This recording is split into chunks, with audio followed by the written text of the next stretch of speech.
Welcome again in class 12th Indian Economy chapter Indian Economy on the Eve of Independence Digital Class Part 2. In Part 1 we discussed on the point of agriculture during the British or pre-British period in India.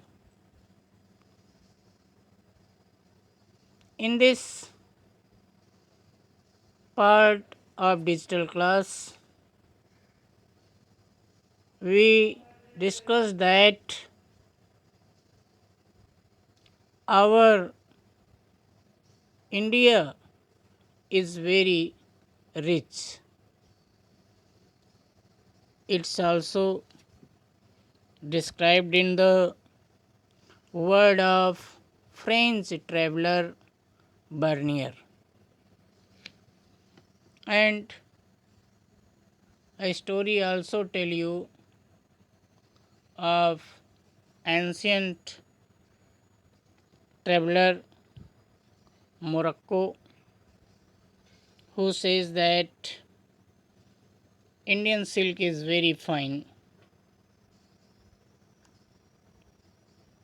Our second class started from the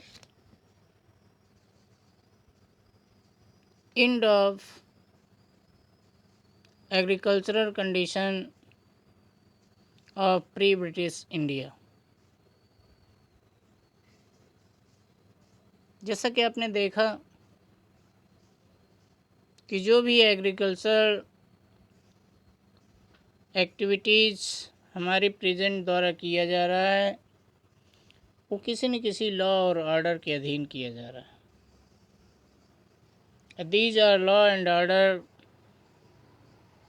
formed by the British company or British government. In our India,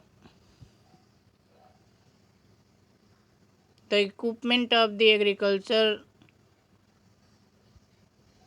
means facilities of the agriculture is not good. बहुत अच्छी नहीं है इस समय means हम during the pre British period चल रहे हैं. आज के संदर्भ में कहेंगे अच्छी नहीं थी. Agricultural productivity became low through its absolute term. Sector experienced some growth due to the expansion of the great area under of cultivation. Overall, agricultural productivity was very low during the pre-British period. And British government imposed a rule of land settlement.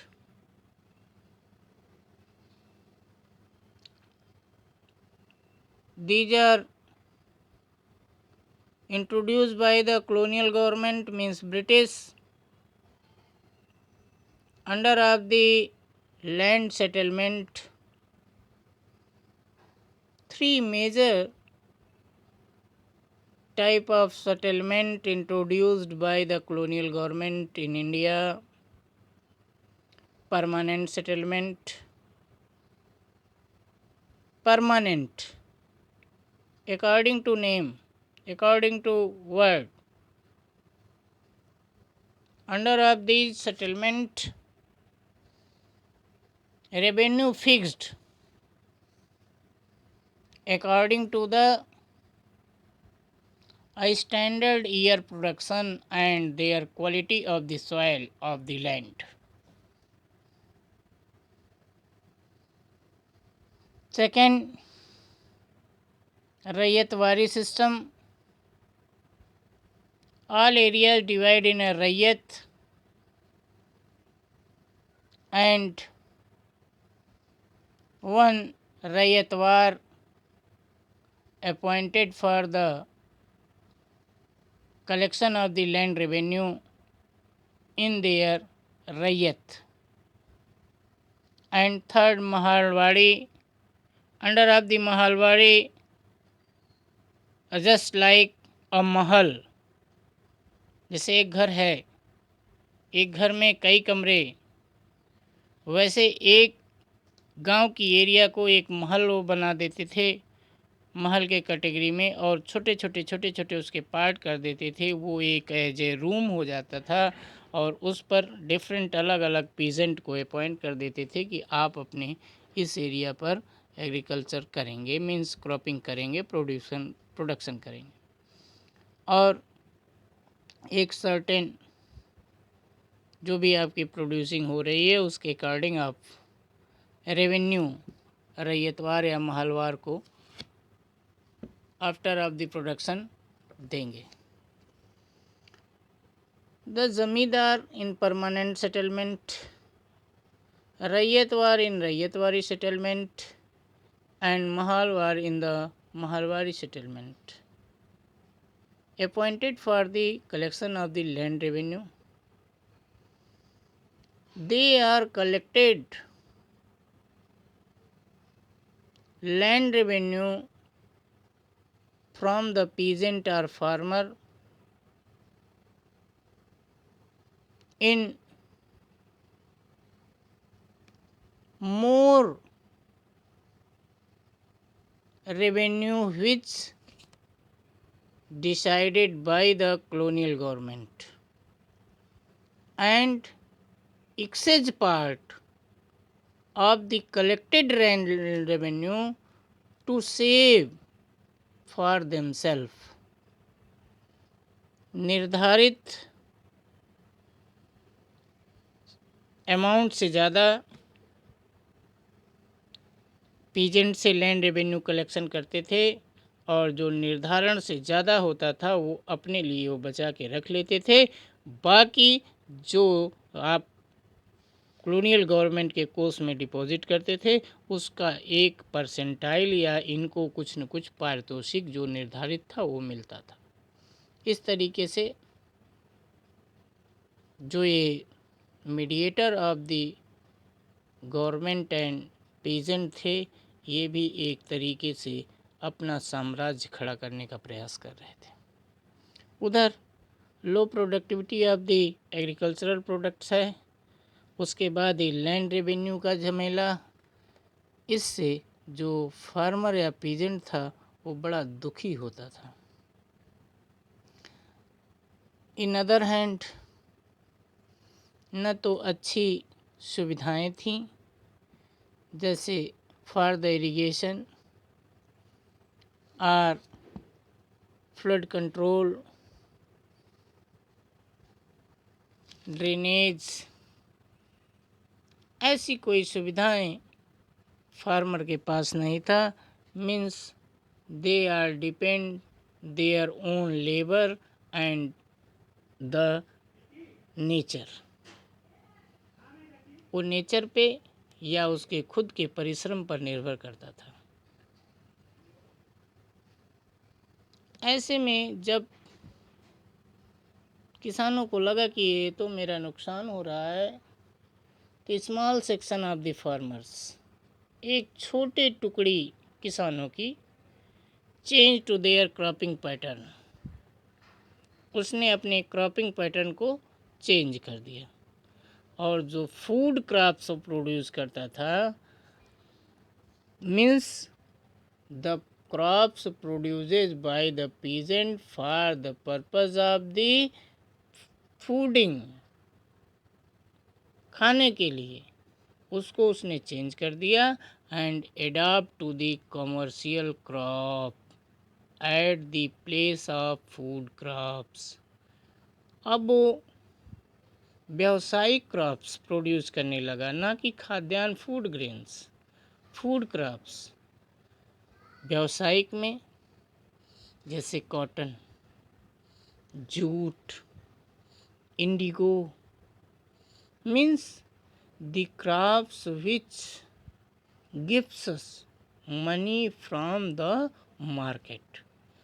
The peasant or farmer produces type of crops which gives to money from the sell in market, called commercial crops or commercial cropping। और इस तरीके से जो नहीं अपने आप को change कर पाया, जो सेक्शन ऑफ द पीजेंट और farmer not enable to change their cropping pattern, change to their behaviour, then they can not survive in the British rule. वो बाद में चल के आगे चल कर के ब्रिटिश रूल में सर्वाइव नहीं हो पाया। क्यों?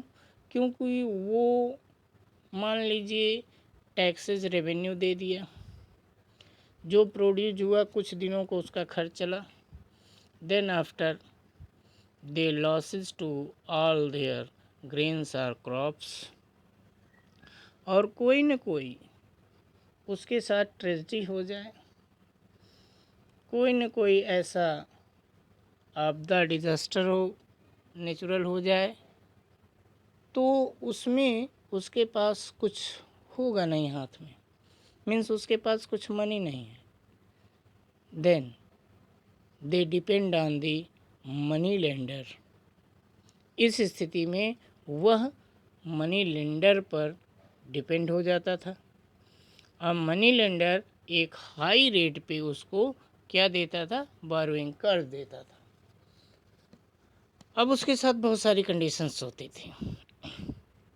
एक सर्टेन टाइम उसको रिपीट करना, if they are unable to, then they are occupy their lands or agricultural lands. अगर वो असमर्थ हो जाता है तो उसका एग्रीकल्चरल लैंड उससे ले लिया जाता है। और फिर भी सपोज करें कि उसके बावजूद भी अगर साहूकार उससे सहमत नहीं है कि हमारा कर्ज पूरा हुआ, तो अब उसको उसके यहाँ एज अ सर्वेंट भी रहना पड़ता है। ऐसे में जो पीजेंट थे, किसान थे, उनकी स्थिति दिनों प्रतिदिन खराब होती चली जा रही है। लेकिन इसका जो एक मिनिमम परसेंटाइल, मिनिमम रोल है, वो तो था ही हमारा कहीं न कहीं प्रोडक्शन में, वो हमारे देश के जीडीपी में, वो ब्रिटिशों के आगे जो भी साम्राज्य स्थापना का एक ख्वाब लेके चल रहे थे, उसको भी वो कहीं न कहीं हेल्प कर ही रहा था। सेकेंडरी सेक्टर जिसे कहते हैं, वो हमारा इंडस्ट्रियल सेक्टर है। आइए बात करते हैं कि what is condition during the pre British period of agricultural sector in India। Agricultural, so also agricultural product also used in manufacturing sector, and India industries based on the agricultural product as raw material, mostly अधिकांशतः हमारे यहाँ जो industrial sector था, वो industrial sector हमारे agricultural product के raw material पर भी यूज्ड था, उसी को यूज करता था और उसी पर बेस होता था। अगर रॉ मटेरियल अच्छा प्रोडक्शन है तभी भारत में इंडस्ट्री उस समय संभव थी, अदरवाइज ना के बराबर। ऐसे में फर्स्ट वर्ल्ड वार के दौरान उससे पहले की स्थिति, सेकेंड वर्ल्ड वार तक आते आते भारत की स्थिति बड़ी ही इस संदर्भ में अच्छी नहीं थी।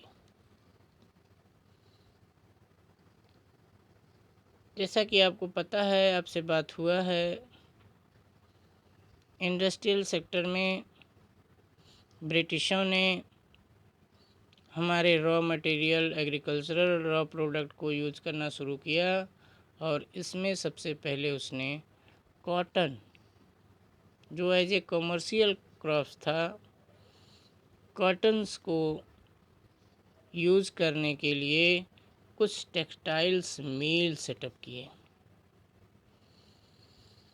First cotton mill setup in 1854 in Maharashtra. After of the Maharashtra, Gujarat, Ahmedabad में सेकेंड कॉटन मिल सेटअप किया जाता है।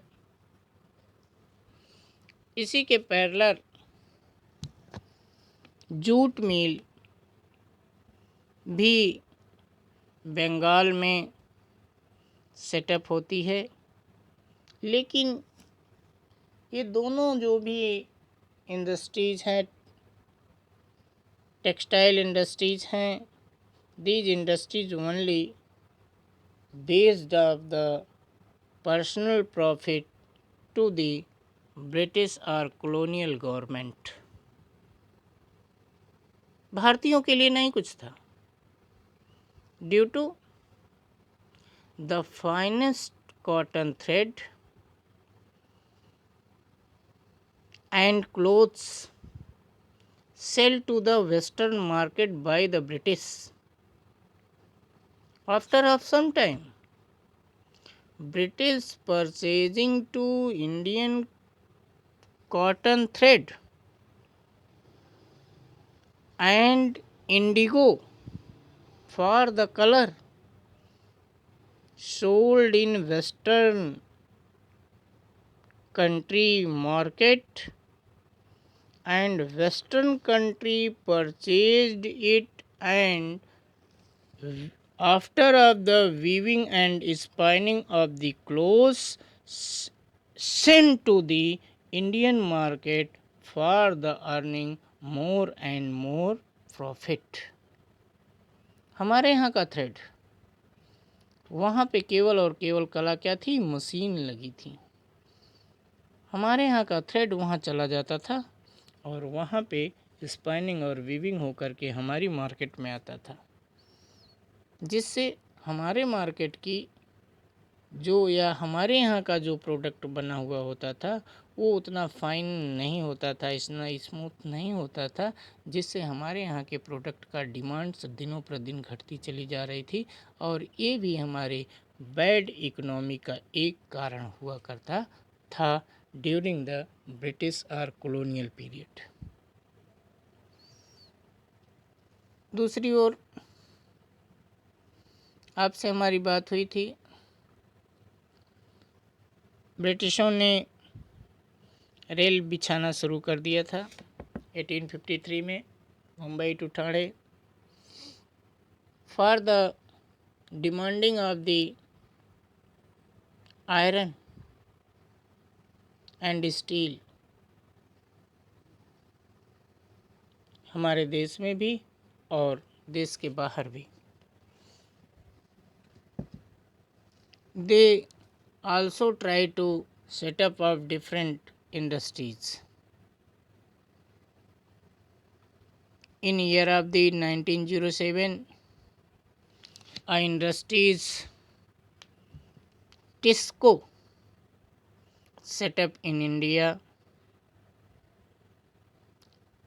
which full form is Tata Iron and Steel Company. At that time it's set up in Bihar, but in present time it's in Jharkhand. And other some industries also set up during the before of 1945 means Second World War, like sugar industries, cement, paper, and some electric and electronics industries in India. Overall, these industries, these agricultural activities contribute their roles in the GDP of India, gross domestic product. All the production of the goods and services under the boundary of the country and others country where their institutions set up, the total goods and services considered as a GDP.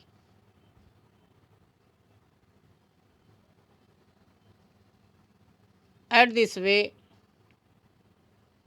another significant drawback of the new industrial sector was the very limited area of the operation of the public sector. जो भी अगर industry setup हो रही थी तो ये कहीं ना कहीं कैपिटलिस्ट के माध्यम से थी. कोई गवर्नमेंट, कोई पब्लिक सेक्टर, ब्रिटिश कुछ भी नहीं इसमें इन्वेस्ट कर रहा था. इस बेस पे जो contribution of the industrial sector था वो बिल्कुल वेरी स्मॉल पार्ट था, बहुत लो अमाउंट में था. कुछ दिनों के बाद उस दौरान, आज़ादी के दौरान तक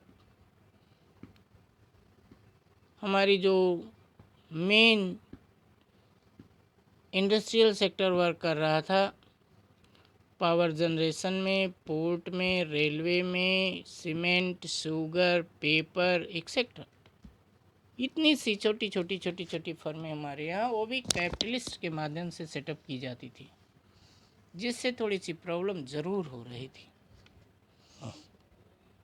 इस दौरान इंडिया का जो ट्रेड और कॉमर्स था, which are famous from the ancient period. India is a trading country from the ancient period. But in duration of the colonial period, some rules, some barriers, some restrictions imposed on the trade and commerce by the British. So, they are affected India foreign trade. Mostly, India was an exporter of the primary product, जैसा कि आप जानते हैं, silk, cotton, वूल, sugar, jute, Indigo etcetera. इसमें भी जो हमारा cotton, woollen clothes, ये जो चीज़ें थी ये कहीं ना कहीं हमारे यहाँ का ही प्रोडक्ट यूज हो रहा था. कहाँ? ब्रिटेन में. जिससे हमारी कमोडिटीज, हमारी जो सुविधाएं थीं वो दिनों प्रतिदिन थोड़ी लॉस में जा रही थी.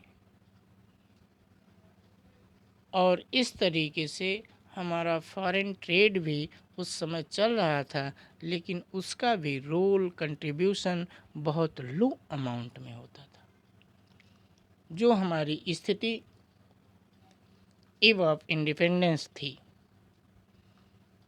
थोड़ा और हम नेक्स्ट पार्ट में बात करेंगे ट्रेड और कॉमर्स पर, और फिर हम अपने इंफ्रास्ट्रक्चर डेमोग्राफिक कंडीशन पे बात करेंगे। वो दोनों चीज़ें हम next part of the chapters digital class में बात आपसे करेंगे। क्लास आपके सामने इसी हर एक लेक्चर के बाद छोटे छोटे कुछ क्वेश्चंस उधर स्लाइड वाले पार्ट में आपको दिखेंगे। उसको आप ऑनेस्टली लेक्चर सुनने के बाद ईमानदारी से खुद करने का प्रयास करिए और अपना नोट्स अनवरत ऐसे बनाते चलें, क्योंकि आप जान रहे हैं अब अपने पास बहुत समय अभाव है। सीबीएसई की आगे क्या रणनीति होगी उसको बाद में देखा जाएगा, लेकिन हमें प्रिपेयर होने की ज़रूरत है। इसलिए हम आप दोनों इसमें अनवरत लगे रहें और अपना काम डेली का डेली करते चलें। Okay, thank you.